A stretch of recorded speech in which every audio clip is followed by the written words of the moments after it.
नमस्कार दोस्तों, स्वागत है आपका मेरे यूट्यूब चैनल इलेक्ट्रिकल भंडारी में। तो फाइनली देखिए, Uttarakhand polytechnic institute level counselling का आपका एप्लीकेशन फॉर्म आ चुका है 25 तारीख को। तो देखिए 19 नवंबर के जो आपका नोटिस जारी हुआ था 19 नवंबर को, उसमें क्या लिखा था? उसमें लिखा था कि आपका उत्तराखंड प्राविधिक शिक्षा परिषद द्वितीय ऑनलाइन काउंसलिंग के पश्चात छात्र छात्राओं को जो अलॉटेड सीट में प्रवेश न लेने के कारण राजकीय और निजी पॉलिटेक्निक में कुछ सीटें रिक्त होने के फलस्वरूप समस्त जीप रैंकर्स और अदर जिन्होंने जीप का एग्ज़ाम नहीं दिया है, तो उन्हें इंस्टीट्यूट लेवल काउंसलिंग का आयोजन उनके लिए हो रहा है। ठीक है, इंस्टीट्यूट लेवल काउंसलिंग का आयोजन जिसका फॉर्म कल को निकल चुका है आपको 25 तारीख को।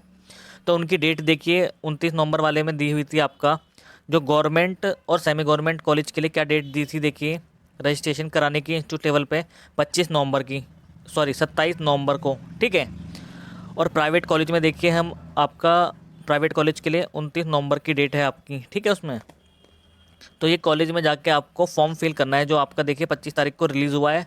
और आपने सीट मैट्रिक्स देख लेना, सीट मैट्रिक्स भी आपके रिलीज़ हो चुकी हैं 25 तारीख को। ठीक है, तो अब देखिए फॉर्म की टाइमिंग क्या है। 9 AM से 1 PM तक आपको देखिए कॉलेज में जाके रजिस्ट्रेशन कराना है जिस संस्था में आपको एडमिशन लेना है और उसका पाठ्यक्रम है। ठीक है, तो आप सीट मैट्रिक्स के अकॉर्डिंग देख सकते हैं। ठीक है, 27 तारीख को गवर्नमेंट और सेमी गवर्नमेंट कॉलेज का होगा। ठीक है, फिर प्राइवेट जो पॉलिटेक्निक है उनका 28 नवंबर को वही सेम 9 AM से 1 PM तक आपका रजिस्ट्रेशन होगा कॉलेज में। ठीक है, फॉर्म आपका अपलोड हो चुका है वेबसाइट पे। फिर 5 PM को आपका देखिए जो सीट अलॉटेड होगी वो आपके कॉलेज के नोटिस बोर्ड पे चिपका दी जाएगी, तो उसके अकॉर्डिंग आपको एडमिशन लेना है। इसकी पूरी डिटेल मैं आपको आगे बताऊँगा। नेक्स्ट देखिए नोट पॉइंट क्या था इसमें आपका, इस काउंसलिंग में कौन कौन सम्मिलित हो सकता है, कौन कौन करा सकता है, ये जीप रैंकर्स और अदर। ठीक है, अदर यानी कि जिन्होंने जीप का एग्ज़ाम नहीं दिया है वो भी। लेकिन इसमें क्या है कि न्यूनतम अहर्ता, जो न्यूनतम शैक्षिक अहर्ता होती है वो अदर्स वालों को रखनी चाहिए, तभी वो इसमें काउंसलिंग में सम्मिलित हो सकता है ग्रुप वाइज। जैसे कि आपने देखा होगा ग्रुप AEPMGHT। ठीक है, तो इन सभी ग्रुप का सीट मैट्रिक्स अपलोड हो चुका है। तो सीट मैट्रिक्स में देख के उस कॉलेज के अकॉर्डिंग जहाँ जहाँ सीट बची है वहाँ जाके आप एडमिशन के लिए फॉर्म अप्लाई कर सकते हैं 27 और 28 तारीख को। ठीक है, तो शैक्षिक अर्हता का आपको पता होना चाहिए। जैसे ग्रुप ए का मतलब क्या है आपको पता होगा, लेटेंट एंट्री आप ई ब्राउच में जाके चेक कर सकते हैं। ठीक है, ग्रुप ई इंजीनियरिंग ग्रुप, पी आपका देखिए फार्मेसी, एम मोमेंट SP हो गया, जी आपका होता है PGDC डिप्लोमा का। ठीक है, एच होता है आपका डिप्लोमा एंड होटल मैनेजमेंट के लिए, टी क्या होता है आपका diploma in textile and fashion designing garments technology.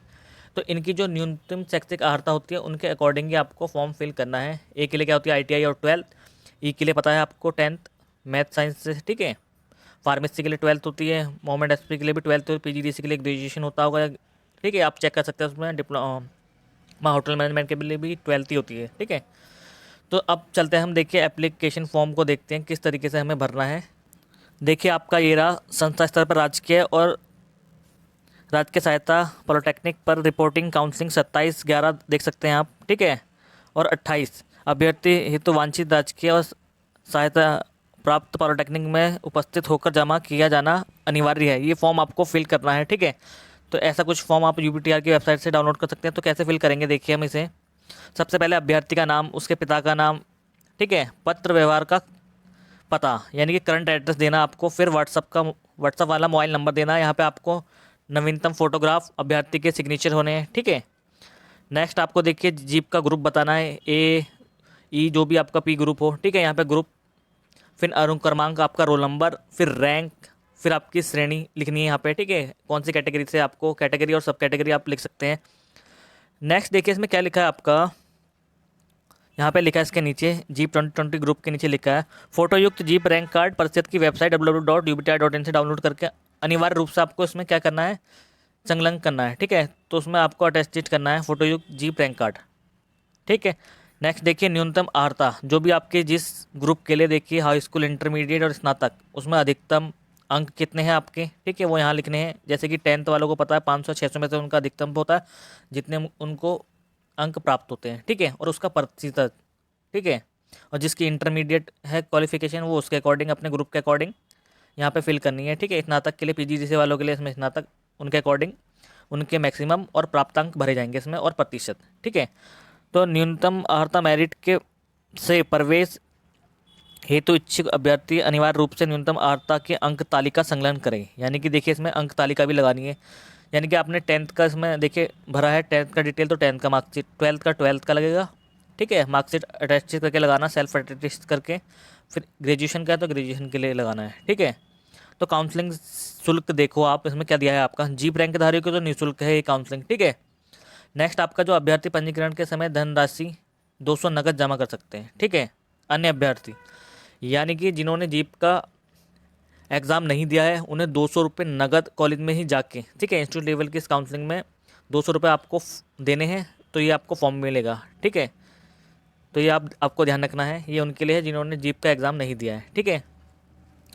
Next देखिए पॉइंट में क्या लिखा आपका, पॉलिटेक्निक का नाम जहाँ प्रवेश के इच्छुक है, आपको इंस्टीट्यूट उसी इंस्टीट्यूट का नाम लिखना है जिसमें आप प्रवेश लेना चाहते हैं।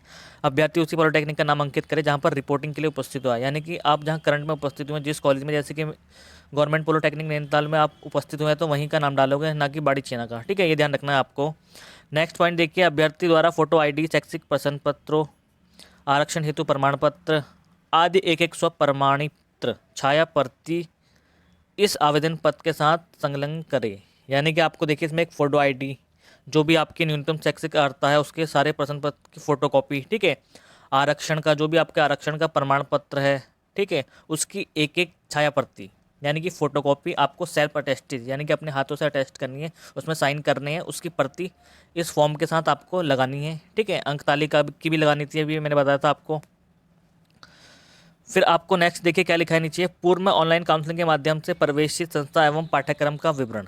अब इसमें क्या लिखना है आपको, अगर आप देखिए कहीं एडमिशन ले चुके हैं तो वो भी इस काउंसलिंग में सम्मिलित हो सकते हैं। तो पूर्व में जो ऑनलाइन काउंसलिंग का माध्यम प्रवेश संस्था का पाठ्यक्रम का विवरण देना है, इसमें हमें आपका इसमें उस संस्था का नाम लिखना है जहाँ पे आपने एडमिशन लिया है, ठीक है। और पाठ्यक्रम का नाम, जो भी जिस ब्रांच से आपने एडमिशन ले चुके हैं जिस संस्था में, उसका नाम यहाँ डिटेल में देना है।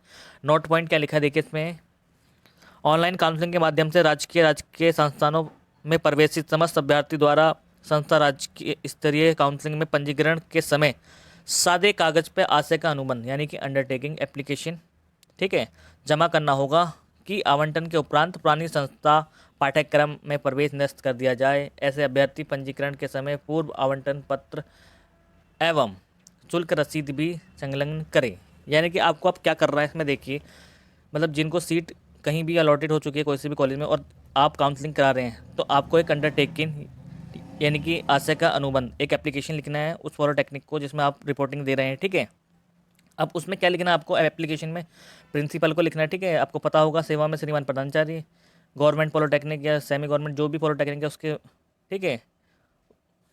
और उस फिर विषय में क्या लिखना है आपको, आवंटित सीट के विषय में, ठीक है, या अलॉटेड सीट के विषय में। फिर महोदय सभी ने निवेदन इस प्रकार है कि मेरा जिस भी कॉलेज में एडमिशन हुआ है उस कॉलेज का नाम, सीट अलॉटेड हो चुकी है इसमें, प्रार्थी इस कॉलेज में यानी कि जिस कॉलेज में एडमिशन लेना चाहता है उसका नाम काउंसलिंग करा रहा है यानी कि इंस्टीट्यूट लेवल की काउंसलिंग करा रहा है। अगर इस पॉलिटेक्निक में यानी कि जिस भी पॉलिटेक्निक में वो काउंसलिंग करा रहा है उसमें सीट अलॉटेड होती है, तो मेरा पिछले कॉलेज यानी कि जिस कॉलेज में सीट अलॉट हो चुकी है, मैंने एडमिशन ले चुका हूँ, उसका स्वतः ही उस ब्रांच और उस कॉलेज में उस ब्रांच का सीट निरस्त कर दिया जाए, ठीक है। तो सीट कैंसिल कर दें जिससे कि मैं इस उपरोक्त कॉलेज में एडमिशन ले सकूं। इस टाइप से आपको एक एप्लीकेशन आशय का अनुबंध लिखना है, ठीक है, ठीक है।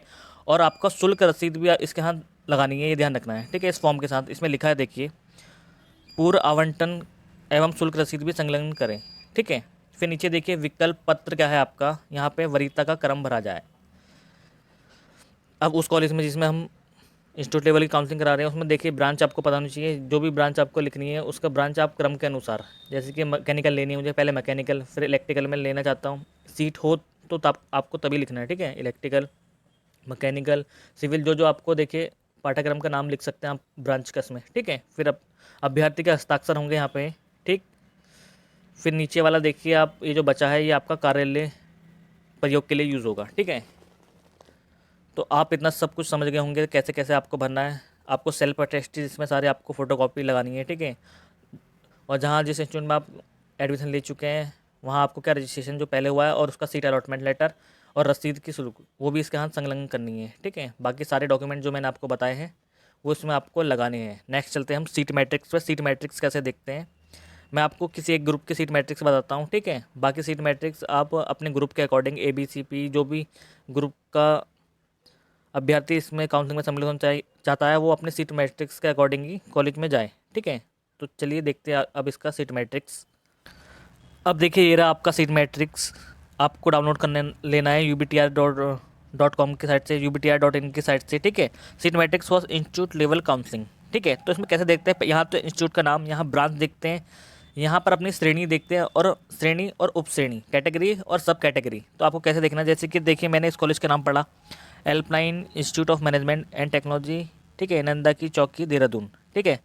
अब इस कॉलेज के अंदर मैं सिविल ब्रांच में देखना चाहता हूँ कि कितनी सीट है। ओपन, ओपी का मतलब ओपन यानी कि जनरल कैटेगरी के लिए अभी भी 39 इसमें सीटें अलॉटेड हैं सिविल इंजीनियरिंग ब्रांच में, ठीक है। इस तरीके से ओपन PH का मतलब है ओपन हैंडीकैप, ओपन AF यानी कि ओपन वालों जो आर्मी से रिलेटेड है, फिर open girl, general gun, SC SC PH आप देख सकते हैं अपने अकॉर्डिंग, अपनी श्रेणी और उप श्रेणी के अकॉर्डिंग उस ब्रांच में अपनी सीट देख सकते हैं, ठीक है, अपनी कैटेगरी के अकॉर्डिंग। जैसे BC का मतलब OBC में 9 सीट है, TFW में 1 सीट है, ठीक है। तो जिस भी श्रेणी के अकॉर्डिंग आप सीट बनना चाहते हैं पहले उस कॉलेज का सीट मैट्रिक्स जांच लें अपने ग्रुप के अकॉर्डिंग। ये तो आपका देखिए ग्रुप E का था, ठीक है। ग्रुप यहाँ लिखा हुआ मिल जाएगा आपको ubtr.in की साइट पे, ubtr.in की साइट पे जाना है, वहाँ आपको सीट मैट्रिक्स उपलब्ध कराई जा चुकी है। तो अपने ग्रुप AEP जो भी ग्रुप के आप उसमें आप कॉलेज के अकॉर्डिंग, ब्रांच के अकॉर्डिंग अपनी सीट, अपनी कैटेगरी के अकॉर्डिंग सीट देख सकते हैं कि कितनी बची हुई है, ठीक है। तो मिलते हैं आपको नेक्स्ट वीडियो में। अगर आपको और कुछ भी क्वेरी है तो आप कमेंट करके ज़रूर पूछें। मिलता है आपको नेक्स्ट वीडियो में, धन्यवाद। तो इस चैनल को ज़्यादा से ज़्यादा सब्सक्राइब करें और इस वीडियो को ज़्यादा से ज़्यादा शेयर करें, जिससे कि आपको आने वाली सभी वीडियोस के नोटिफिकेशन मिलते रहें।